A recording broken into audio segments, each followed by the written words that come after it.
Bismillahirrahmanirrahim. Assalamualaikum warahmatullahi wabarakatuh. Perkenalkan, nama saya Anatul Fitria. Saya dari kelas 6C PJSD, NIM 1181881. Saya berasal dari Fakultas FKIP Universitas Muhammadiyah Mataram. Di sini saya akan membuat video presentasi untuk memenuhi tugas akhir dari mata kuliah Pendidikan Kepramukaan. Makalahnya tentang keterampilan kepramukaan yang meliputi keterampilan baris berbaris, keterampilan P3K, keterampilan sandi dan semaphore, dan api unggun. Langsung saja, keterampilan baris berbaris. Keterampilan baris berbaris merupakan keterampilan dasar yang digunakan untuk memperkuat pemahaman terhadap mata kuliah Pendidikan Kepramukaan. Maksud dan tujuan peraturan baris berbaris dan gerakan dalam peraturan baris berbaris. Yang pertama, saya akan jelaskan pengertian baris berbaris terlebih dahulu. Baris berbaris adalah suatu wujud latihan fisik yang diperlukan guna menanamkan kebiasaan dalam tata cara kehidupan yang diarahkan kepada terbentuknya suatu perwatakan tertentu. Yang kedua, maksud dan tujuan peraturan baris berbaris. Maksud dari PBB dapat dibagi menjadi dua, yaitu A. Maksud umum adalah suatu latihan awal membela negara dan dapat membedakan hak dan kewajiban. Yang B. Maksud khusus adalah menanamkan rasa disiplin dan mempertebal rasa semangat kebersamaan. Adapun tujuan dari PBB yaitu yang pertama, guna menumbuhkan sikap jasmani yang tegas dan tangkas, rasa persatuan, disiplin, sehingga dengan demikian senantiasa dapat mengutamakan kepentingan tugas di atas kepentingan individu dan secara tidak langsung juga menanamkan rasa tanggung jawab. Yang B, yang dimaksud dengan menumbuhkan sikap jasmani yang tegap dan tangkas adalah mengarahkan pertumbuhan tubuh yang diperlukan oleh tugas pokok tersebut dengan sempurna. C. Yang dimaksud dengan rasa persatuan adalah rasa senasib dan sepananggungan serta ikatan batin yang sangat diperlukan dalam menjalankan tugas. D. Yang dimaksud dengan disiplin adalah mengutamakan kepentingan tugas di atas individu yang hakikatnya tidak lain daripada keikhlasan menyisihkan pilihan hati sendiri. Yang E, yang dimaksud dengan rasa tanggung jawab adalah keberanian untuk bertindak yang mengandung risiko terhadap dirinya, tetapi menguntungkan tugas, atau sebaliknya, tidak mudah melakukan tindakan yang akan dapat merugikan kesatuan. Gerakan dalam peraturan baris berbaris. Gerakan pertama ada aba-aba. Nah, ada 3 macam aba-aba, yaitu aba-aba petunjuk, aba-aba peringatan, dan aba-aba pelaksanaan. Lalu aba-aba pelaksanaan yang dipakai ialah A. Gerak. Terus gerak adalah tujuan untuk gerakan-gerakan kaki yang dilakukan tanpa meninggalkan tempat dan gerakan-gerakan yang memakai anggota tubuh lainnya. Yang kedua jalan. Terus yang C baru mulai. Mulai adalah untuk dipakai pada pelaksanaan perintah yang harus dikerjakan secara berturut-turut. B. Gerakan pada PBB. Pada PBB terdiri dari 2 gerakan, yaitu gerak di tempat dan gerak berjalan. Gerak di tempat diperlukan untuk mempersiapkan atau merapikan barisan dalam menghadapi upacara-upacara dalam pelaksanaan apel kerja, apel belajar, atau persiapan pelaporan belajar di kelas. Yang kedua, gerakan berjalan. Gerak berjalan diperlukan pada saat menggerakkan, memindahkan, atau menggeserkan barisan dari suatu tempat ke tempat yang lain. Lalu keterampilan P3K. Keterampilan P3K merupakan sebuah pengetahuan dan keterampilan karena jika kita hanya mengetahui teorinya saja tanpa melakukan latihan atau praktek, maka mental kita tidak terlatih ketika kita benar-benar menghadapi kejadian sebenarnya. Sebaliknya, jika langsung praktek tanpa membaca teori, kemungkinan besar kita akan melakukan pertolongan yang salah pada korban. Lalu sikap kewajiban wilayah seorang penolong. Nah, tujuan adalah mencegah maut dan mempertahankan hidup, mencegah penurunan kondisi badan atau cacat. Yang pertama, sikap, kewajiban, dan wilayah seorang penolong. A. Sikap penolong tidak panik. Pertama, bertindak cekatan, tenang, tidak terpengaruh keluhan korban, jangan menganggap enteng luka yang diderita korban. Yang kedua, melihat pernapasan korban, jika perlu berikan pernapasan buatan. Yang ketiga, hentikan pendarahan, terutama luka luar yang lebar. Perhatikan tanda-tanda shock, jangan terburu-buru memindahkan korban sebelum kita dapat menentukan jenis dan keparahan luka yang dialami korban. Yang kedua, kewajiban penolong, perhatikan keadaan sekitar tempat kecelakaan, perhatikan keadaan penderita, merencanakan dalam hati cara-cara pertolongan yang akan dilakukan. Jika korban meninggal, beritahu polisi atau bawa korban ke rumah sakit. Wilayah penolong, pertolongan pertama pada kecelakaan sifatnya sementara, artinya kita harus tetap membawa korban ke dokter atau rumah sakit terdekat untuk pertolongan lebih lanjut dan memastikan korban mendapat pertolongan yang dibutuhkan. Teknik dalam P3K urutan secara umum yaitu cari keterangan penyebab kecelakaan, amankan korban dari tempat berbahaya, perhatikan keadaan umum korban, segera lakukan pertolongan lebih lanjut dengan sarana yang tersedia. Yang kelima, apabila korban sadar langsung beritahu dan kenalkan.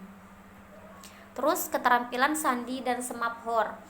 Yang pertama, sandi. Pemahaman dalam sebuah materi perlu dimengerti secara terstruktur. Memahami pengertian sandi pramuka merupakan hal yang penting dimengerti oleh mahasiswa yang mengikuti mata kuliah pendidikan kepramukaan. Sebagai informasi awal sandi-sandi pramuka. A. Pengertian sandi-sandi pramuka. Sandi di dalam kepramukaan merupakan salah satu media pembelajaran yang baik bagi peserta didik, baik pramuka siaga, penggalang, penegak maupun pendengar, karena dapat melatih ketelitian, daya ingat, kecerdasan, dan konsentrasi. Macam-macam sandi pramuka, ada sandi Morse. Sandi Morse adalah sistem representasi huruf, angka, tanda baca, dan sinyal dengan menggunakan kode, titik, dan garis yang disusun mewakili karakter tertentu pada alfabet atau sinyal pertanda tertentu yang disepakati penggunaannya di seluruh dunia. Terus yang kedua, ada sandi ular. Sandi ular ini tanpa kunci, tetapi kelompok-kelompok huruf yang jumlahnya sama sudah merupakan kunci. Tinggal 80 menyusun ke bawah dari kiri ke kanan berturut-turut lalu dibaca berkelok-kelok. Contohnya, kumpulkan bahan obat-obatan tradisional. Cara membuatnya, huruf-huruf pada instruksi jumlah ada 35 huruf. Supaya dapat dibagi 3 harus ditambah 1 huruf, tidak mutlak harus dibagi A misalnya. Maka tambah huruf itu kita tulis dengan X, artinya huruf X tidak dibaca. 36 dibagi 3 sama dengan 12. Sekarang kita tulis masing-masing baris huruf 12 huruf. Yang ketiga, sandi koordinat atau merah putih. Sandi koordinat disebut juga sebagai sandi gelap, sandi gudeg sedia, karena sering menggunakan kata-kata gudeg sedia sebagai kata kuncinya. Yang keempat, sandi angka. Sandi angka adalah sandi yang memakai kode angka, yaitu seperti A sama dengan 0, B sama dengan 1, C sama dengan 2, D sama dengan 3, dan seterusnya. Kodenya yaitu misalkan 3.0, 3.18, 3.0, 17, dan lain seterusnya.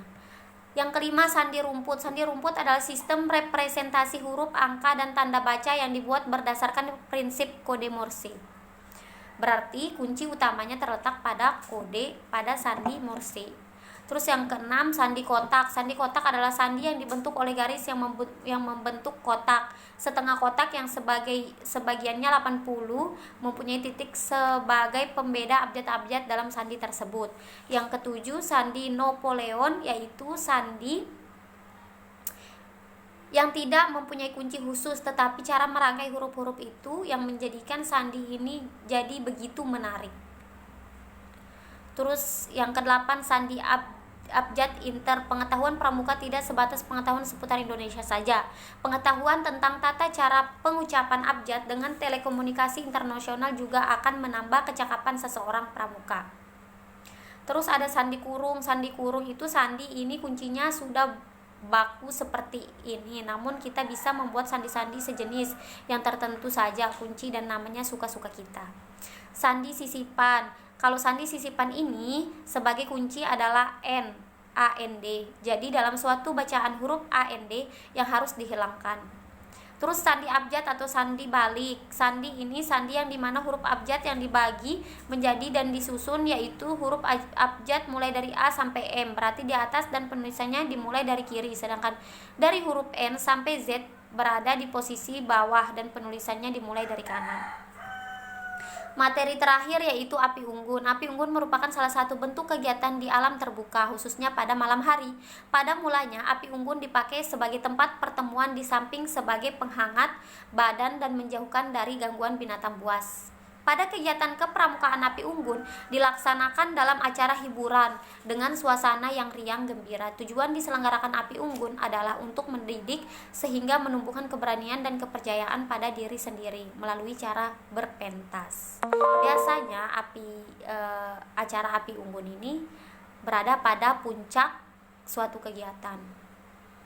Nilai pendidikan dari api unggun diantaranya yang pertama, mempererat persaudaraan, menumpuk kerjasama atau gotong royong, menambah rasa keberanian dan kepercayaan diri, membuat suasana kegembiraan dan kebebasan, mengembangkan bakat dan kreativitas, memupuk disiplin bagi pelaku dan penonton. Yang kedua, tata cara pelaksanaan api unggun. Tempat diselenggarakannya api unggun ialah di medan terbuka berupa lapangan yang cukup luas. Terus bila api unggun dilaksanakan lapangan yang berumput yang tumbuh dengan baik, maka pada tempat yang direncanakan sebagai tempat unggun api, rumputnya dipindahkan lebih dahulu untuk kemudian ditanam kembali sesudah api unggun selesai. Sesudah selesai api unggun tidak boleh terlihat bekasnya, adanya sisa kayu dan abu harus dipindahkan. Tempat harus lebih bersih kembali, tidak merusak lingkungan. Api unggun dapat diikuti oleh pramuka, penggalang, penegak, dan pendengar. Sedangkan pramuka siaga tidak diperbolehkan mengikuti api unggun karena cuaca malam hari di alam terbuka sangat rawan bagi kesehatan anak usia siaga.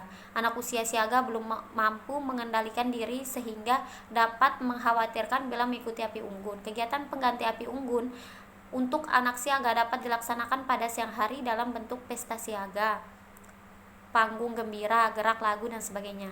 Macam-macam bentuk api unggun, bentuk piramid, bentuk pagoda robo, bentuk kursi. Terus acara api unggun. Pada acara api unggun, peserta didik menciptakan suasana kegembiraan dengan jalan menampilkan kreasi seninya berupa musik, gerak, dan lagu, lawakan, sandiwara, dan fragmen, dan lain-lain. Terus kesimpulan. Baris berbaris adalah suatu wujud latihan fisik yang diperlukan guna menanamkan kebiasaan dalam tata cara kehidupan yang diarahkan kepada terbentuknya suatu perwatakan tertentu. Terus keterampilan P3K merupakan sebuah pengetahuan dan keterampilan karena jika kita hanya mengetahui teorinya saja tanpa melakukan latihan atau praktek, maka mental kita tidak terlatih ketika kita benar-benar menghadapi kejadian sebenarnya. Terus sandi-sandi pramuka memiliki banyak sekali macam dan semakin berkembang sesuai perkembangan zaman. Di era modern seperti sekarang ini, penggunaan sandi perlu ditingkatkan agar lebih generasi penerus bangsa tidak ketinggalan dengan generasi dari negara lain. Terus api unggun sebagai kegiatan di alam terbuka yang dapat mengembangkan aspek-aspek kejiwaan pada peserta didik sehingga tepat kiranya bila api unggun dinyatakan sebagai alat pendidikan, penyelenggaraan api unggun dapat diprogramkan secara terbuka di gugus depan maupun di khawatir ranting. Saran saya pribadi bagi anak muda masa kini, masa milenial 4.0, tetap mengikuti kegiatan pramuka sejak dini karena semua yang kita dapatkan di pramuka tidak akan kita dapatkan di kegiatan atau di program ekstrakurikuler lainnya. Baik, mungkin hanya ini yang dapat saya sampaikan. Lebih kurangnya saya mohon maaf. Semoga video saya bermanfaat bagi orang banyak. Wabillahi taufik wal hidayah. Wassalamualaikum warahmatullahi wabarakatuh. Selamat menyaksikan. Jangan lupa like, comment, and subscribe. Bye-bye.